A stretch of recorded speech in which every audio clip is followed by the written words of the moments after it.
नमस्कार नमस्कार. सर. आधी सरांचा परिचय करून देतो. ॲडव्होकेट किरण गभाले सर आपल्याला 12 ज्योतिर्लिंगांपैकी भीमाशंकर हे क्षेत्र सगळ्यांना माहितीच असेल. भीमाशंकरला जाताना एक अतिशय निसर्गरम्य आणि छोटंसं गाव गोहे खुर्द नावाचं लागतं. या गोहे खुर्दमध्ये जन्मलेले आणि शिक्षणातून खूप मोठी ज्यांनी भरारी घेतलेली आहे असे किरण सर आज आपल्यासोबत आहेत. याचा खूप आनंद होतो आहे. त्यांचं वैशिष्ट्य हे आहे की एकाच वेळेला ते आपल्या गावच्या ग्रामपंचायतीचे सदस्य देखील आहेत. म्हणजे या माध्यमातून ते गावची सेवा करतायत आणि त्याचबरोबर औद्योगिक प्रशिक्षण संस्थेमध्ये जे काही प्रवेशामध्ये अनियमितता झाल्या त्याबद्दल शासनाने जी समिती नेमली त्याचे ते सदस्य होते. चिंतामणराव मोरमारे यांच्या नावाने जी पतसंस्था स्थापन झालेली आहे तळेघरला, त्या पतसंस्थेचे ते कायदेशीर सल्लागार आहेत. आपल्या सावित्रीबाई फुले पुणे विद्यापीठ इथली जी शिक्षक आणि शिक्षकेतर कर्मचाऱ्यांची संघटना आहे तिचे देखील ते कायदेशीर सल्लागार आहेत. म्हणजे ज्यांना आपल्या आदिवासी जनजाती भागातले प्रश्नसुद्धा माहिती आहेत आणि संपूर्ण देशातले सुद्धा प्रश्न माहिती आहेत असे किरण गभाले सर आज आपल्यासमोर आहेत. हर हर महादेव सर. हर हर महादेव. मला त्यांना एक प्रश्न विचारायचा आहे आणि त्या प्रश्नाला काही पार्श्वभूमी आहे. आपल्याला माहिती आहे की लांडगा आला रे आलाची गोष्ट, यातला तो मुलगा काय करतो, गुराखी मुलगा, तर लांडगा आल्याची अफवा पसरवतो आणि सगळ्या गावकऱ्यांचं जीवन डिस्टर्ब करून टाकतो. कारण त्यांनी लांडगा आला रे आला अशी आवई उठवली की गावकऱ्यांना आपली सगळी कामंधामं सोडून त्याच्या त्या ठिकाणी जावं लागतं. त्यांचा वेळ जातो आणि नंतर लक्षात येतं की आपली फसवणूक झालेली आहे. आणि अशी फसवणूक नेहमीच आदिवासी समाजाची होत असते. त्यांना कुणीतरी असं आवई उठवतं की आता आरक्षण जाणार, संविधान जाणार आणि मग त्यातनं तो सगळा समाज सैरभैर होऊन जातो. आपली कामंधामं सोडून तो कुठे मोर्चाला जाईल अशी सगळी त्याच्यावर परिस्थिती येते. तर मला सरांना पहिला हाच प्रश्न विचारायचा आहे की सर हे असं काय आहे की असं आरक्षण आणि संविधान जाऊ शकतं का? नाही, अशी कुठेही प्रोव्हिजन नाही कायद्यामध्ये. आपण अतिशय छान प्रश्न विचारला आणि सुरुवात पण हर हर महादेवनं केली. मला प्रामुख्याने सांगावं वाटतं की मी ज्या आदिवासी समाजातून आलेलो आहे, मी महादेव कोळी समाजाचा, महादेवाला दैवत मानणारा. आणि जेव्हा आपण आरक्षणाचा मुद्दा घेतला, आरक्षण हे काय एक महाराष्ट्र शासनानं केवळ राज्यापुरतं दिलेलं नाही आहे. तर आदिवासींच्या ज्या 700 जमाती आहेत महाराष्ट्रामध्ये भारतामध्ये, तर त्या आदिवासी 700 जमातींना ते आरक्षण लागू आहे. आणि हे आरक्षण पुन्हा एका दुकट्यानं म्हणून, एका संस्थेनं म्हणून किंवा एका पक्षानं म्हणून जाणारं नाही आहे. तर हे आदिवासींसाठी असणारं आरक्षण हे चिरकाल टिकणार आहे. तशा कायद्यामध्ये प्रोव्हिजन आहेत. आपण आर्टिकल 342चा विचार केला, भारतीय राज्यघटनेतील कलम 342मध्ये अनुसूचित जमातींना जे आरक्षण दिलेलं आहे त्या आरक्षणाचा जर मुद्दा केला, त्याची जर प्रोसेस आपण समजून घेतली तर ती राज्यापासून तर देशापर्यंत ज्या ट्रायबल ॲडवायझरी कमिटी असेल, त्याच्या शिफारसी असतील, त्याच्यानंतर जनजातीय आयोग असेल, ह्या सगळ्या प्रोसेसमधनं जातं. आणि हे कोणतेही आर्थिक निकषावर दिलेलं जात नाही आहे किंवा धार्मिक निकषावर दिलेलं जात नाही. त्याचे काहीतरी क्रायटेरिया ठरलेले, त्याचे क्वांटम ठरलेले. तर त्याप्रमाणे हे आरक्षणाचे निकष ठरलेले. त्या निकषाप्रमाणे कोणीतरी बोललं म्हणून आरक्षण जातं असं नाही आहे. आणि ऑलरेडी सुप्रीम कोर्टानं सांगितलेलंच आहे की आरक्षण हे घटनेनं जो अधिकार दिलेला आहे, मूलभूत अधिकार दिलेला आहे, त्या अधिकाराचाच एक भाग आहे. पण याच्यामध्ये अनेकदा असं सांगितलं जातं की तुम्ही जर घरामध्ये शंकर, पार्वती, गणपती, मारुती असे देव ठेवले आणि जेव्हा जनगणना करायला लोक येतील तेव्हा त्यांना जर तुमच्या घरामध्ये हे देव दिसले किंवा तुम्ही कुठं काशी यात्रेला जाऊन आले ते काशी यात्रेचा फोटो तिथं दिसला तर लगेच तुमची नोंद ही जी आदिवासी म्हणून होती ती काढून तुम्हाला आरक्षणाबाहेर टाकलं जाईल असं सांगितलं जातं. याच्यात कितपत तथ्य आहे? नाही सर, याच्यामध्ये काही संघटना आहेत, काही वैचारिक विद्रोही लोक आहेत की जी समाजामध्ये फूट पाडण्याचा प्रयत्न करत आहेत आणि अराजकता माजवण्याचा प्रयत्न करत आहेत. प्रामुख्यानं सांगायचं आहे की इतके वर्ष झालं देशाला स्वातंत्र्य, 1947 साली देशाला स्वातंत्र्य मिळलं, तेव्हा त्या दिवसापासून आजपर्यंत आरक्षणाला कुठे धक्का लागलेला नाही आहे की आदिवासींचं आरक्षण आहे त्याच जागेवरती आहे. त्या काळात पण लोक देवदेवतांना पूजित होते. आणि जेव्हा आपण हिंदूचा विचार करतो, सगळ्यांना जे ऑब्जेक्शन्स आहे ते हिंदूमध्ये आहे, पण हिंदूच्या ज्या चालीरीती, रूढी परंपरा, रीतिरिवाज आहेत ते आदिवासी समाजातील आहे, असं कुठं विभिन्न नाही आहे. जेव्हा आरक्षणाचा मुद्दा केव्हा येतो, जेव्हा तुम्ही भारतीय राज्यघटनेने आर्टिकल 342मध्ये दिलेलं आहे की जेव्हा तुम्ही आदिवासीत्व सोडून तुम्ही दुसऱ्या धर्माचा स्वीकार करताय आणि तुमच्या चालीरीती, रूढी परंपरा, रीतिरिवाज, सण उत्सव, त्याच्यानंतर लग्न पद्धती, पूजा पद्धती याचा त्याग करताय तुम्ही. जेव्हा तुम्ही ह्या गोष्टीचा त्याग करून तुमचं आदिवासीत्व संपुष्टात येईल त्यावेळेस तुमचं आरक्षण निश्चित जाणार आहे. आणि त्या गोष्टीसाठी आज देशभरात काही भारत सरकारच्या अनुषंगाने काही संघटना सरकारला निवेदन देखील देत आहेत की जे लोक धर्मांतरित होतील तर त्यांना आरक्षण देऊ नये म्हणून. अशी आर्टिकल 342मध्ये जे काय बदल करायचे आहे त्याप्रमाणे नियोजन चालू आहे. पण मग हे जे काही अफवा असतात अशा की घरात देव ठेवल्यानंतर आरक्षण जाईल, अमुक एक पक्ष, अगदी नाव घ्यायचं तर भारतीय जनता पक्ष तुमचं आरक्षण काढून घ्या, हे नक्की पसरवतं कोण आणि त्यांचा उद्देश काय असतो त्यामध्ये? प्रामुख्याने त्यांचा उद्देश हा समाजामध्ये फूट पाडणं असतं. समाज कुठेतरी एकत्र यायला लागलाय.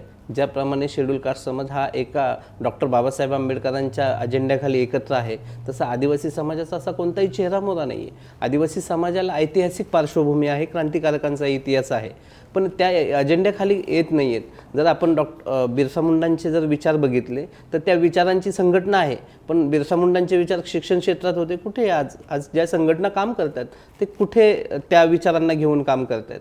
तर त्यांचा प्रामुख्याने उद्देश एवढाच आहे की समाजामध्ये फूट पडली पाहिजे, समाज एकत्र झाला नाही पाहिजे, आणि आपण त्या गोष्टीचाच विरोध करत आहोत.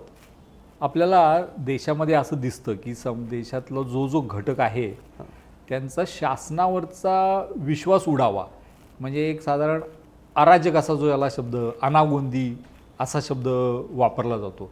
म्हणजे हे सगळे प्रयत्न हे अराजक, शासनाबद्दल अविश्वास या दिशेने समाजाला नेणारे आहेत असं तुम्हाला वाटतं का? आणि ते जर समजा तसं झालं की आपल्या समाजाचा शासनावरचा विश्वास गेला तर त्याचे काय परिणाम होतील?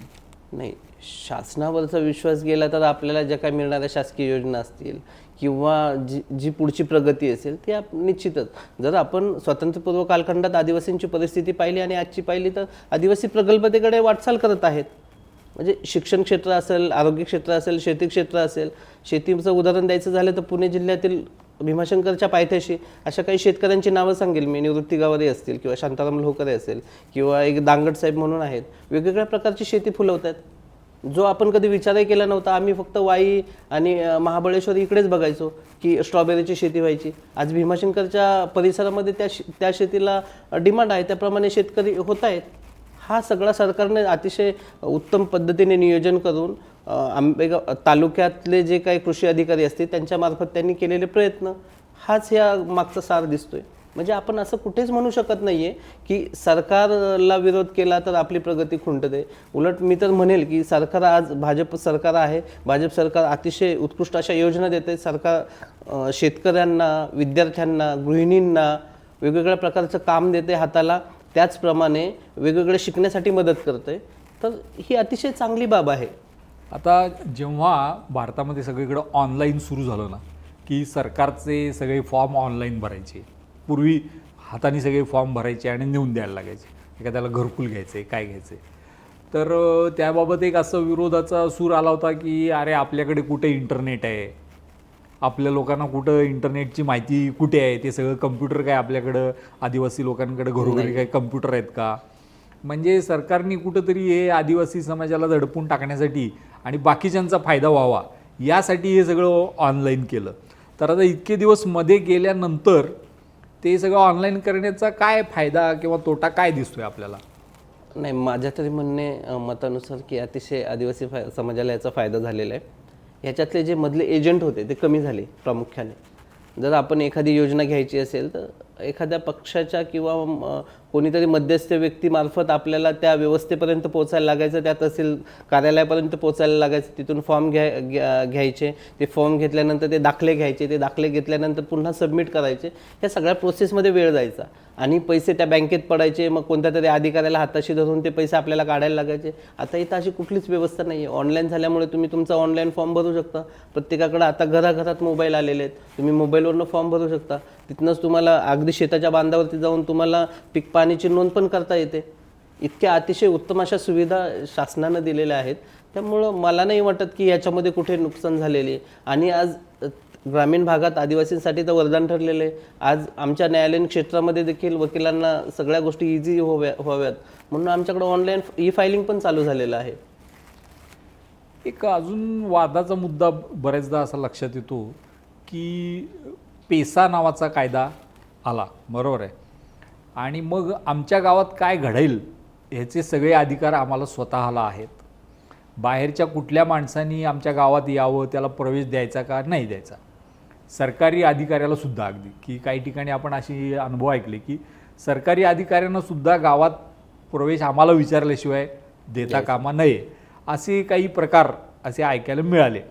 तर या बाबतीत खरंच कायदेशीर हे काय आहे त्याच्यात, म्हणजे असं प्रवेश नाकारला जाऊ शकतो का, किंवा पेसा अंतर्गत कोणते अधिकार हे गावाला आहेत आणि कोणते नाही आहेत? जशी देशाची लोकसभा तशी गावाची ग्रामसभा असं एक पेसा क्षेत्रात बोललं जातं. पेसा क्षेत्रानं गावाला भरभरून दिलेलं आहे. अगदी आरोग्याच्या योजना असतील, त्याच्यानंतर पाण्याच्या योजना असतील, शेतीच्या योजना असतील, ह्या सगळ्या गावकऱ्यांसाठी आहे. काही बंधनं पण आहेत. गावामध्ये ग्रामसभेअंतर्गत 17 कर्मचारी काम करतात. मग तो आरोग्याचा असेल, शिक्षणाचा असेल, पाणी पुरवठ्याचा असेल, ग्रामपंचायतीचा असेल, पंचायत समितीचा असेल, वेगवेगळ्या प्रकारचे 17 लोक गावासाठी काम करतात. ग्रामसभेचा जर उपयोग छान पद्धतीने केला तर कोणतंही गाव डेव्हलप होतं.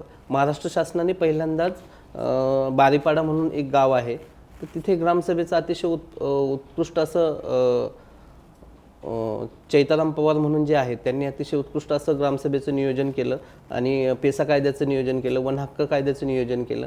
त्याप्रमाणे त्यांना पहिला वनसेवक पुरस्कार हा महाराष्ट्र शासनानं दिलेला आहे.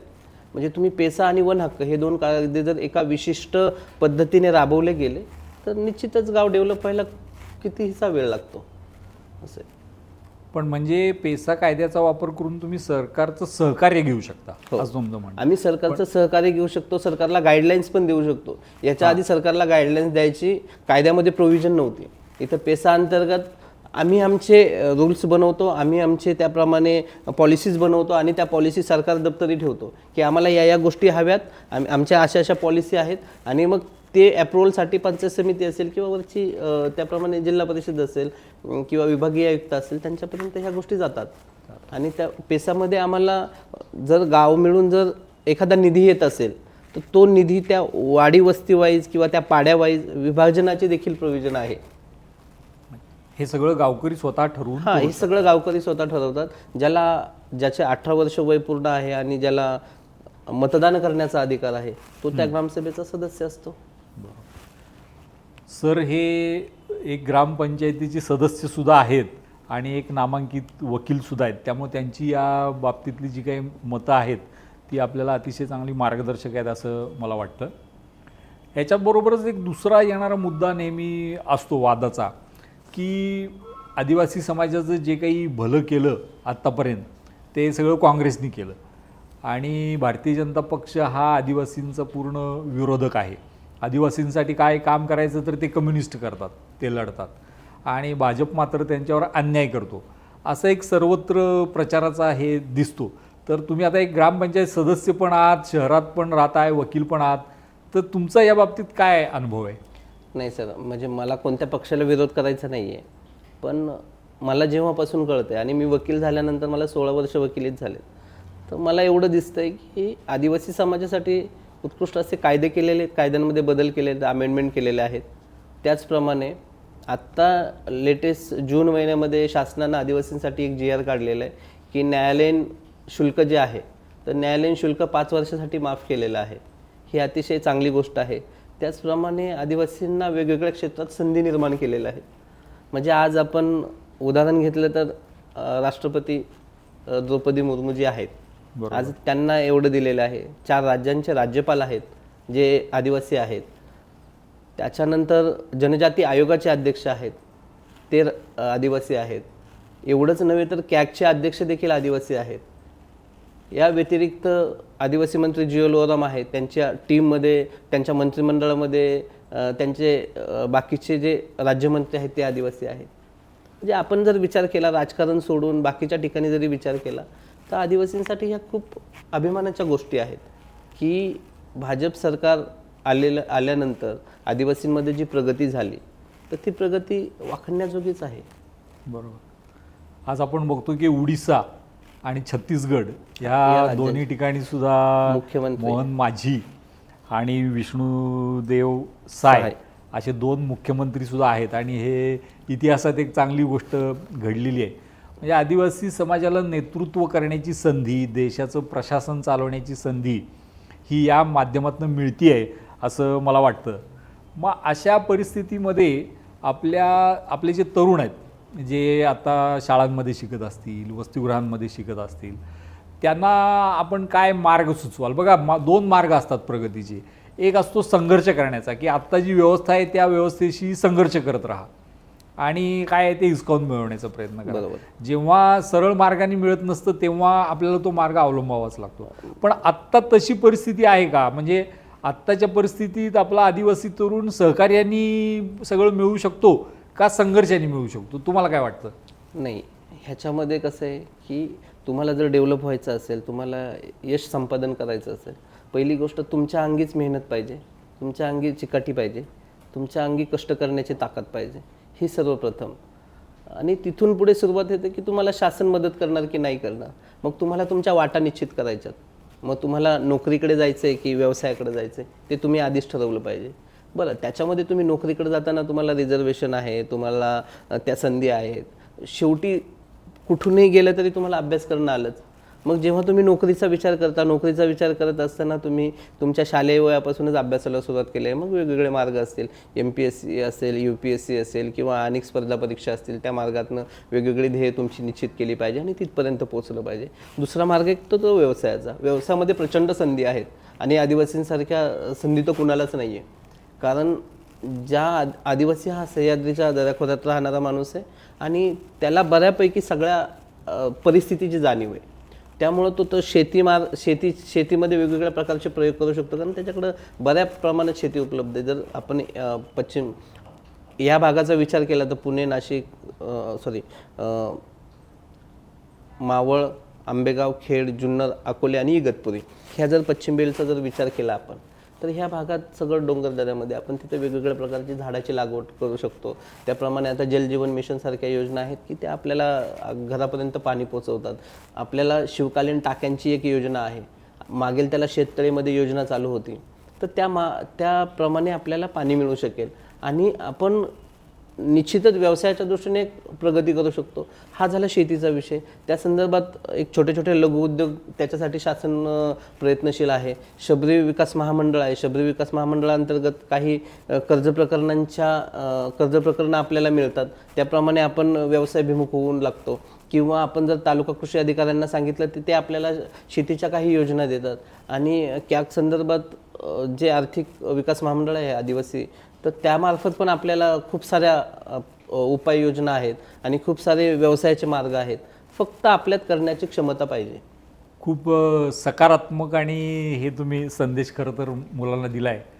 पण ते करत असताना अजून एक मनात अशी शंका येते, ती मला जरा आपल्याला विचारावीशी वाटते की बघा, भारत हा एकेकाळी अप्रगत, अविकसित असा देश म्हणून ओळखला जायचा. बरोबर.